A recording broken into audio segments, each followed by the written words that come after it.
Hello, my name is Janice B. Gordon, and this is Scale Your Sales Podcast.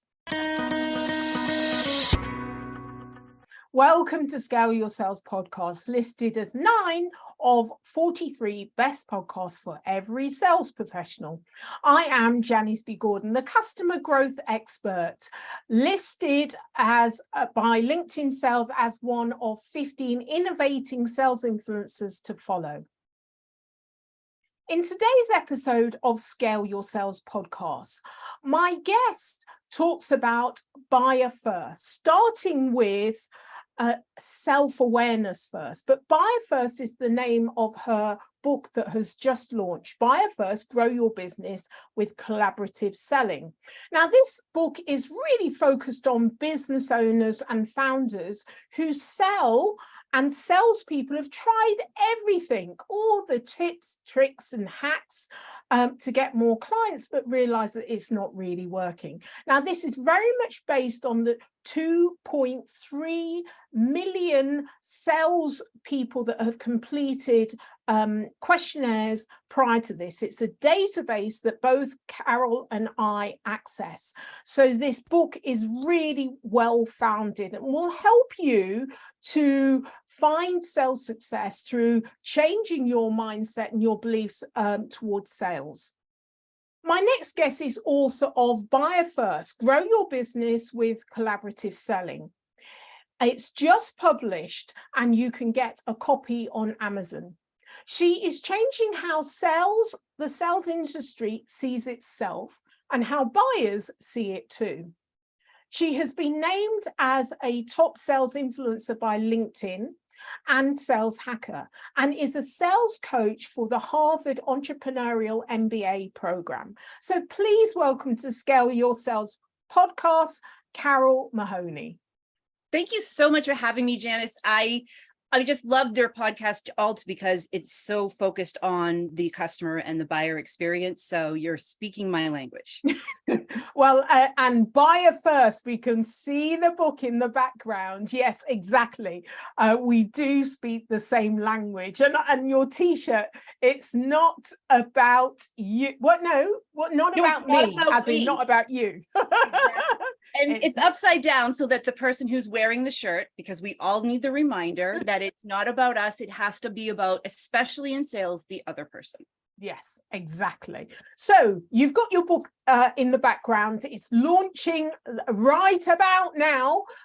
So people, they must go on to Amazon. Is that the first, or your website, Amazon? Yeah.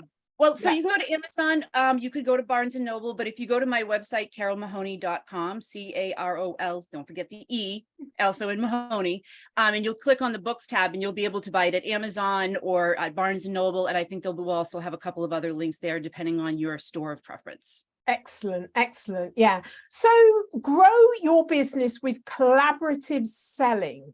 Mm-hmm. So why that title? Why this book? We need this book right now. What's changed? Where's the gap?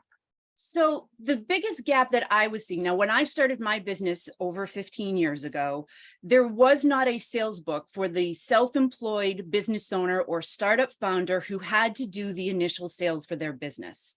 And you see all of the other sales books behind me.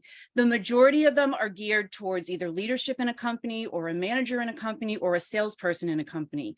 And selling yourself as a business owner or an entrepreneur is a whole different ballgame, because as a salesperson in a company, when you get rejected, it's not about you, because it's not your product, it's not your service, it's not your life's work.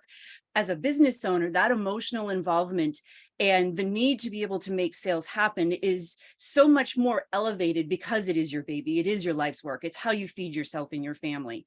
Not as a salesperson, you do the same thing. And so this book was primarily, it's the book that I wish I had 15 years ago when I started my business. And when I heard the word sales, thought, ew, no thanks. I'll figure some other way around it, because I hated the idea of sales. I hated the pushy, slimy, sleazy sales tactics that a decade ago, Daniel Pink wrote in his book, To Sell is Human. 7 out of 10 of us, when we think of sales, that's what we think of. And it hasn't changed all that much today. And despite the fact that we're spending $70 billion a year in sales training, according to Harvard Business Review. We're still barely in sales organizations, barely busting through 50% of quota attainment. Yet, we have the alphabet soup of processes and methodologies and technologies that we've been trying for decades now, and it hasn't moved the needle. And I think a large part of that has to do with the way that we think about sales, to per Daniels Pink's book, as evidenced in so many salespeople and entrepreneurs and business owners. I think it's that perception and belief that we had towards sales that is getting in the way of us actually seeing the kinds of success that we should be seeing. So even though we know what we should do and we can do it, in those moments when we're face to face with our buyers and we're facing those objections or having to make that cold call, somehow we don't do it. And it's all because of how we're thinking about the particular task in front of us. So I think that we can transform sales, one, by basing our practices in science and data, not what we did before, what worked 20 years ago, what's the latest fad, trick, or hack that we're going to try to, get better sales at. I believe that if we use research-based practices and data to inform what our behaviors need to be, and at the same time use that same research and data to change our belief system and our mindsets so that we can adopt new habits, new behaviors, and different results with our buyers. So Buyer First was written for that small business owner, entrepreneur, and individual salespeople that are working remotely who've tried everything, but don't understand why it's not working for them the same way it would work for everyone else. And so this book is going to help them identify what are the mindsets that you need to change. How do you do that so that you can adopt the behaviors and habits that will stick? And then what is the decision science behind how people want to buy today, and how do you engage with them in a way that they're going to find valuable? Collaboration is what people value. When we put effort into something, we put more value on that. You look at the research from Gartner, from Forrester, from LinkedIn, and it all says that buyers want salespeople who actively listen, who help them think differently about their problem solutions, tell them something that they didn't already know or hadn't fully considered, and understand them and feel like they understand them. And that all comes through collaboration. Okay, you've given me a lot to dig in there. I know. So, talking about the founders rather than the big company, all the books along yours and my bookshelf, it's all about, kind of B2B enterprise sales of that level. Don't you find then, because there's an abundance of that information out there, that you tend to get smaller company, smaller practices, but they take on the big company and big practices, and that's where there's a bit of a disconnect, because there isn't your book out there, or wasn't before, but there isn't a how do you deliver the big company thinking, even when you're appealing to big companies, but as a small organization, because you may not have an SDR, BDR, and a whole, it may be just you, as you say, the founder. How do you interpret that method to make sure that you're selling on your critical services and products, so that there is a gap between those two? Mm-hmm. So what do you tell, without your book, because we're all going to be running to your book, but how do you, because I know you work with a lot of founders, so do I, but how do you start them on the path, get them off the path, the big company path of thinking that's the way to do things, but how do you start them on the path so that they can be data informed, that they can think about sales differently, but they still have to build some kind of a process that works for them, their customer, their market? How do you start them off on that? Well, and the beauty of it is that starting as a small business owner or an individual seller, the principles and practices that are in Buyer First also apply to that salesperson or that in a larger company. Because really what the gap in the larger companies is that they're so far removed from the buyer and the customer that the experience that they have is on a chart or a report or a spreadsheet.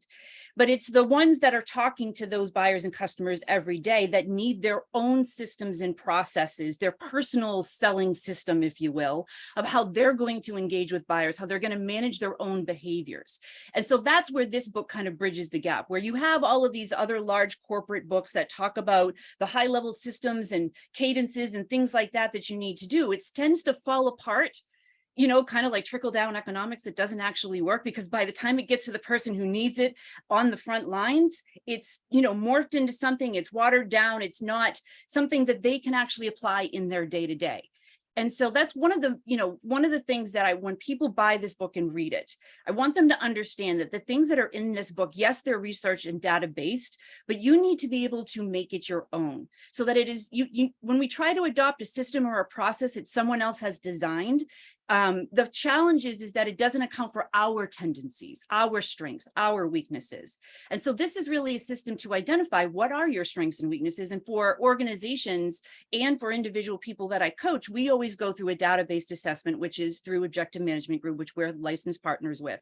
And we use over 2.3 million salespeople's data over the last 30 years to get a clear understanding of what are the skills that you need to adopt based on your buyer, your market, your selling points, and then what are the mindsets and beliefs that might get in the way or hinder you from being able to execute on those skills once they've learned, or that you already know but aren't doing in those moments.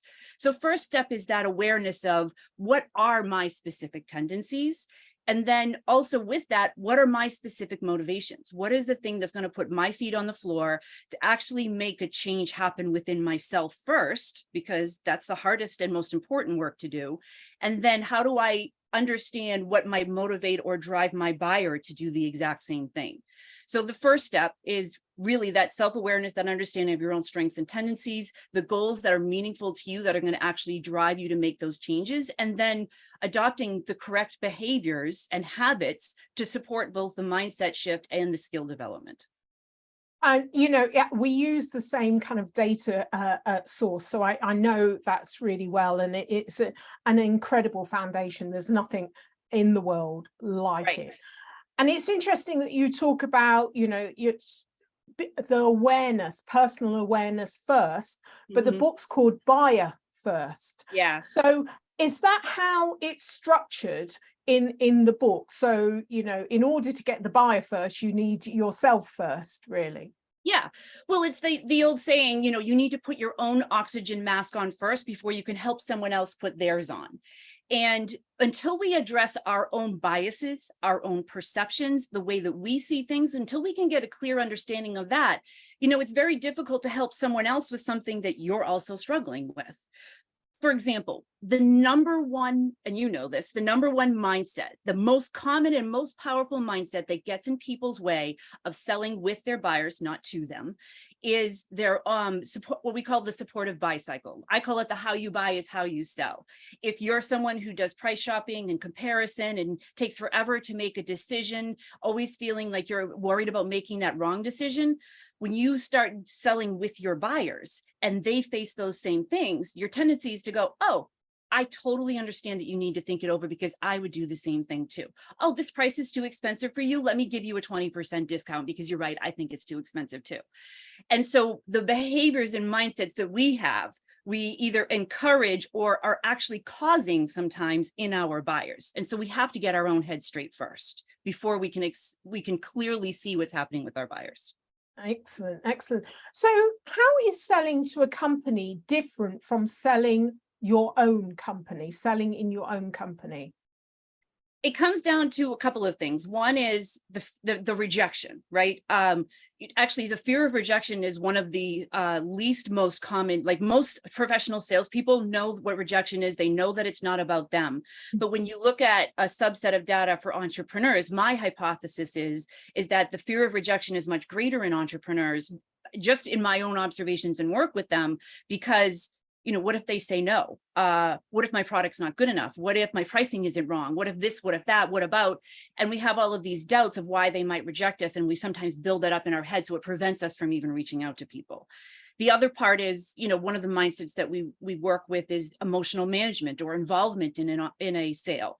And that is your baby. This is how you're feeding your family. Of course, there's going to be emotional involvement. Oh, you have a problem? Let me tell you about how I've spent my life trying to figure out how to solve that problem for you. This is why the t-shirt exists, to remind us that it's not about us. And then, a need for approval. As entrepreneurs, we're always putting ourselves out there. We're taking big chances. We're trying new things, maybe things that have never been done before. And just like a child learning to walk, and we fall and we stumble and we look to our parents to see our, getting that validation of, are we doing this right? That also happens to us in business ownership and entrepreneurship, because We need to seek validation sometimes because we're always putting ourselves out there. And are we doing the right things? Unfortunately, when we seek that validation from our buyers and they don't give it to us, then it causes this emotional involvement, and then it just starts spiraling from there.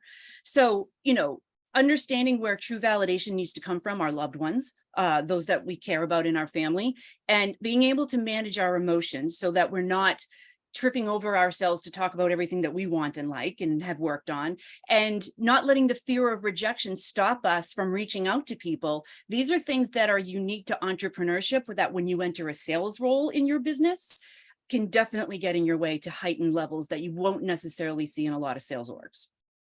So how do you stop? We've got the data, we know what it is. Yeah. How do you stop that affecting your success in sales? So you've got all of this head trash, we're aware that it exists. How do you block it? How do you find a way through it so that you can sell without layering on your own personal bias? Well, I would say that the very first thing is don't try to block it. First, accept it. If I'm not a therapist, although I've been called a sales therapist by Harvard Business School professors, I do know, and I've been to therapy enough that I should probably get a degree, but the first step in therapy is the more that you try to push something down or push it away, the worse it gets. And the more bigger it gets, doesn't it? The bigger it gets too, right? Yeah. And so don't try to block it. Don't try to push it away. Accept it, that it's there, and then be curious about it.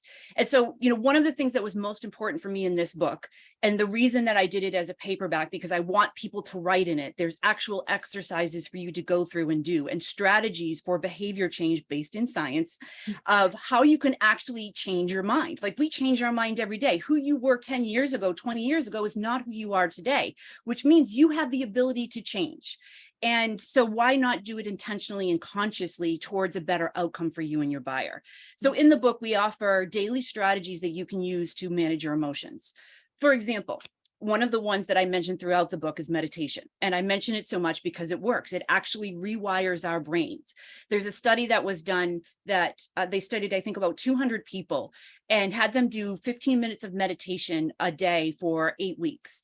And then they did MRI scans of their brains and found that it actually changed the parts of their brains having to do with emotional management and decision-making, two of the most important mindsets that we have to be able to do in sales. And so being able to do 5, 10, or 15 minutes of meditation a day will help you to sell better with your buyers because of the emotional management. So there are little things that you can do in your daily habits, your morning routines, your workout routines, even what you eat will have an impact on you mentally and physically.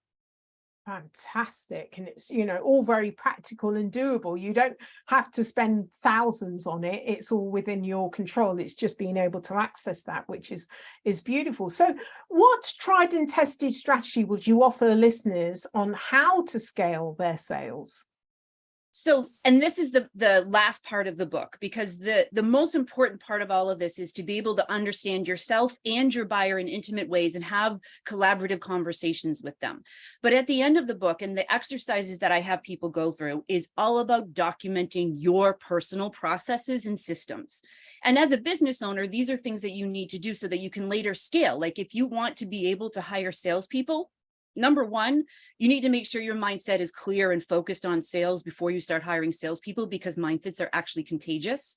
That data that I had shared, we did a subset analysis of 500,000 managers and the teams that directly reported to them, and found that when managers had non-supportive beliefs around sales, like we were discussing, like supportive buy cycle, for example, their team is 355% more likely to have the same beliefs and behaviors. Whereas positive sales beliefs, ones that you have adopted and have practices around, those impact your team at 1,000% more likely. And of course, they perform better. So as a business owner or a salesperson, if you want to get into leadership later, managing your own mindset is key, but then documenting those processes. What is the problem profile for your buyer? How do they recognize it? What do they call it? How do they talk amongst themselves about it? Where do they educate themselves? What's the impact as they see it? This is all information that you can learn intimately in the conversations you have with your buyers. Write it down. And then the sales process itself is Mark Roberge at Harvard Business School often calls it that our sales processes are inside out. We start with our internal, this is how I'm going to sell, this is how I'm going to position the product, these are the steps that I need to go through, and I want to completely upend that. And instead of starting with your sales process, start with their buying process. And that's something that's going to evolve and change over time. Yes, there's going to be parts and phases to it. Doesn't happen in a linear fashion, and so we need to be sure that our sales process starts first with their buying process, documenting that and reiterating it every quarter, every 6 months, every year.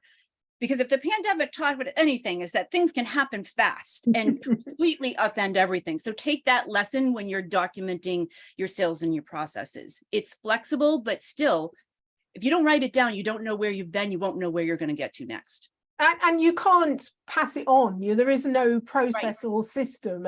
And you actually, in order to collaborate, you need some skeleton that's in place that everyone attaches themselves to. Otherwise, all you have is chaos. So tell me more about the IKEA effect, because we've mentioned about collaboration.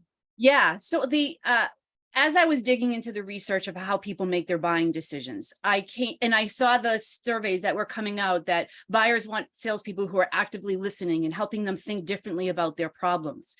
And then I saw the research that was in Deb Calvert's book with her co-authors.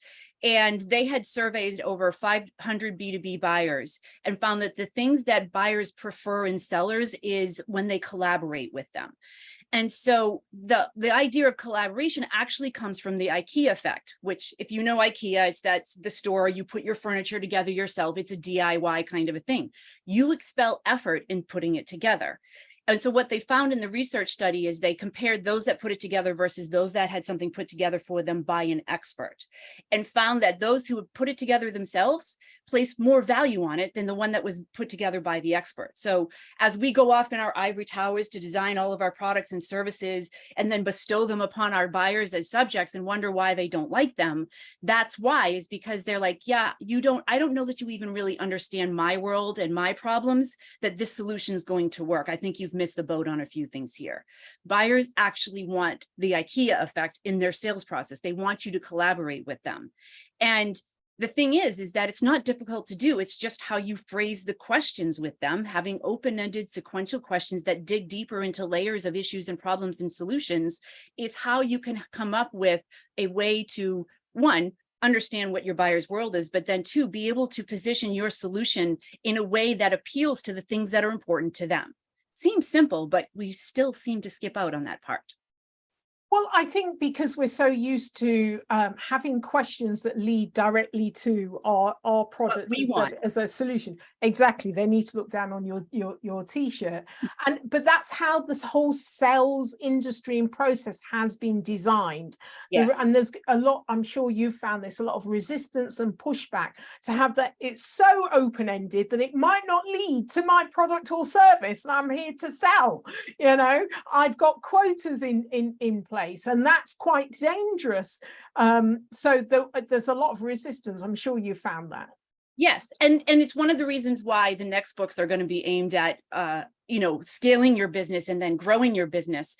Because what I have found, and you've probably seen this as well, is that a lot of times companies are creating the sales problems that they are then trying to solve for. That's why we have an enormous sales stack. Yes. Yes. And trying to fill the holes in the sales process to make it work better. Change the process. Yeah, exactly. Yeah. It's amazing. But like you said, we've been doing it this way for hundreds of years. Like, one of the chapters, a part of the chapters in the book is like, how did we even get here? Why is sales so very broken? And I don't know if anyone has heard of this, but the very first sales methodology that was taught was phrenology, which was the forehead measurement of someone. And that it was adopted by the Ford Motor Company as the science of selling. And they said, if you measure look at the size of someone's forehead, the larger their forehead, the more likely they are to be open to new ideas and things, because cars were a brand new thing. Like if this was the science of selling in 1920s or 10s or whatever it was, then we really can't get much worse, can it? Well, the logic of that, there's more space to fit in more rubbish. But this is where sales started from, is is the measurement of someone says, and then, of course, you have things like the barrier method, where you wouldn't, you're not going to sell life insurance to someone if their spouse isn't present. And then, of course, you're going to say, but of course you wouldn't want to leave your spouse unprotected and all alone if you weren't around, would you? Now, who's going to say, yeah, I don't really care, while their spouse is sitting next to them? This Careful is how now. Yeah, I sold in financial services, so I know that one very well. Oh, yes, but this is where the methodology started from. This is where the perception of sales started from, and we're still trying to shake off that suit. And so I'm hoping that this book will help to shake off that suit. Now, I'm sure it will. So tell me, who is your hero or shero? Oh my gosh.